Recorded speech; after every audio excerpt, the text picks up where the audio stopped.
हम आगे का चैप्टर पढ़ेंगे, भाषा सेतु का 7th चैप्टर। क्या है? वृक्ष और पक्षी। तो इसी से पता चल रहा है कि पेड़ और पक्षी के बारे में इस पाठ में दिया गया है। और इस पाठ की एक खासियत भी है, इसकी कहानी को हम पढ़ेंगे, समझेंगे, लेकिन इसके प्रश्नों के उत्तर नहीं लिखने हैं। इससे केवल आपको पढ़ के समझना है और एग्जाम में इसके अपठित प्रश्न, अपठित जो गद्यांश होते हैं उसी तरह से इस पाठ से अपठित जो गद्यांश होता है उस तरह से प्रश्न पूछे जाएंगे। तो इसका अभ्यास हमें नहीं करना है, इसको केवल कहानी की तरह सुनना और समझना है। ठीक है? यह पाठ पर्यावरण से संबंधित है। इस पाठ में कहानी के माध्यम से यह बतलाया गया है कि किस प्रकार वृक्ष, पशु, पक्षी आदि मिलकर हमारे पर्यावरण को स्वच्छ बनाए रखते हैं। वृक्ष, पशु, पक्षी और सभी हमारे जो पर्यावरण है उसके लिए कितने महत्वपूर्ण हैं। किसी एक के भी नष्ट होने का या नुकसान पहुंचाने से हमारा पर्यावरण प्रभावित हो जाता है। तो यही हम पढ़ने वाले हैं कि वृक्ष और जो पशु हैं, पशु पक्षी हैं, इनके बिना हमारे पर्यावरण में किस किस प्रकार की समस्याएं आ सकती है। तो इस चैप्टर में हम यही पढ़ने वाले हैं। तो इसको हम बस कहानी की तरह पढ़ेंगे और समझेंगे। एक राजा था, अनपढ़, नासमझ और जिद्दी। उसका शासन बड़ा कठोर था। वह किसी को की भी नहीं सुनता था और अपनी मनमानी किया करता था। तो कहानी में यही बताया जा रहा है कि एक राजा था जो कि अनपढ़ था, उसके पास बुद्धि भी नहीं थी, कुछ समझ भी नहीं थी, लेकिन वो बहुत ही कठोर था, सबके साथ बहुत कठोरता से पेश आता था और अपना डिसीजन सब पर थोपता था। एक दिन राजा रथ पर सवार होकर घूमने के लिए निकला। रास्ते में भीषण तूफान आ गया, साथ ही जोरों की वर्षा होने लगी। मार्ग में पेड़ उखड़कर गिर पड़े। तो एक दिन ऐसे ही हुआ, राजा अपने रथ पे निकला घूमने के लिए और अचानक बहुत तेज तूफान आया और क्या हुआ, पेड़ पौधे गिरने लगे और रास्ते में एक पेड़ उखड़कर गिरा हुआ था। आगे जाने के लिए रास्ता नहीं था। राजा रथ से नीचे उतर गया।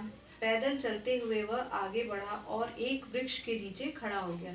तो वो क्या किया, उसके रथ के सामने एक पेड़ गिरा हुआ था। तो राजा उस रथ से उतरे और जाके वहां पर उस पेड़ के नीचे खड़े हो गए।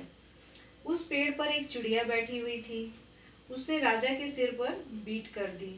तो और क्या हो गया राजा के साथ, राजा जैसे ही उस पेड़ के नीचे गए, उस पेड़ पर एक चिड़िया बैठी थी, उसने क्या किया, राजा के सर पर बीट कर दिया, है ना, गंदा काम कर दिया। तो फिर क्या हुआ, राजा का सिर और कपड़े गंदे हो गए। तो इससे क्या हुआ, वो राजा है जो, उसके सर गंदे हो गए और कपड़े भी गंदे हो गए। तब राजा को आया होगा गुस्सा, उसे बहुत गुस्सा आया और उसने निश्चय किया कि बीट करने वाली चिड़िया जाति को समूल नष्ट कर दूंगा और रास्ते में रथ रोकने वाले वृक्षों को कटवा दूंगा। तो राजा तो था मूर्ख। मूर्ख किस लिए था, क्योंकि वो अनपढ़ था, उसके पास समझ नहीं थी, जिद्दी था। तो उसको बहुत गुस्सा आता है उस चिड़िया पे।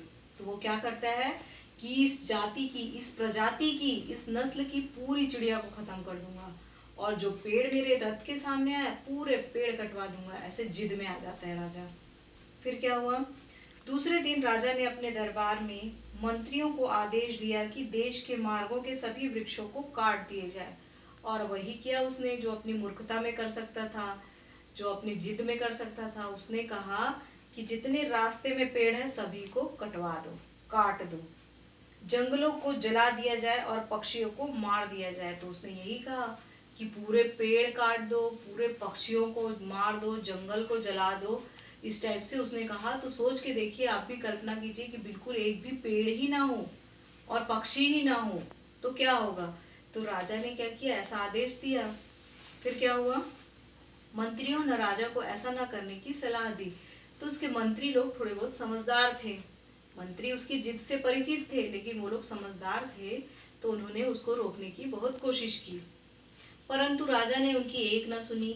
उसने अपने आदेश के कारणों को स्पष्ट करते हुए कहा, आंधी तूफान से वृक्ष उखड़कर सड़क के बीच गिर पड़ते हैं।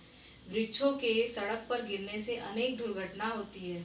तो राजा उनकी बात मानने को तैयार नहीं था और अपनी तरफ से उसने क्या दिया, क्या कहा, क्या सफाई दी कि पेड़ जो है वो बीच रोड में गिर जाते हैं, आंधी तूफान आता है तो रास्ता बंद हो जाता है और दुर्घटनाएं घटती है, ऐसा टाइप का एक्सीडेंट होते हैं। ये उसने अपनी ओर से दलील दी, सफाई दी कि नहीं, पेड़ कटाना सही है। क्यों, क्योंकि वो रास्ते में गिर जाते हैं और इससे दुर्घटना भी होती है। इन वृक्षों की आड़ में शत्रु सैनिकों को छिपने का अवसर मिलता है। और उसने ये भी कहा कि इस पेड़ के पीछे छुपकर शत्रु सैनिक जो दुश्मन होते हैं उनके, वो आके आक्रमण कर सकते हैं।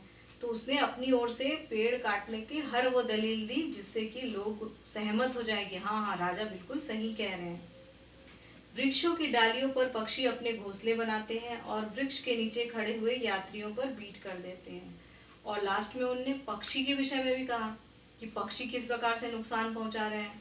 तो जो नीचे पेड़ के यात्री खड़े हैं, यात्री लोग जो थोड़ा सा रुकने के लिए, शरण लेने के लिए खड़े होते हैं, उस पर वो पक्षी बीट कर देते हैं। इसलिए यथाशीघ्र सभी वृक्ष और पक्षियों को नष्ट कर दिया जाए। तो यही कहते हैं कि इसलिए जितनी जल्दी हो सके ये सारे पेड़ काट के और पक्षियों को नष्ट कर दिया जाए।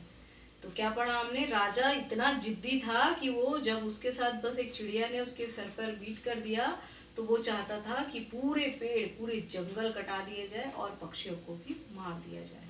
आगे की कहानी हम कल की कक्षा में पढ़ेंगे।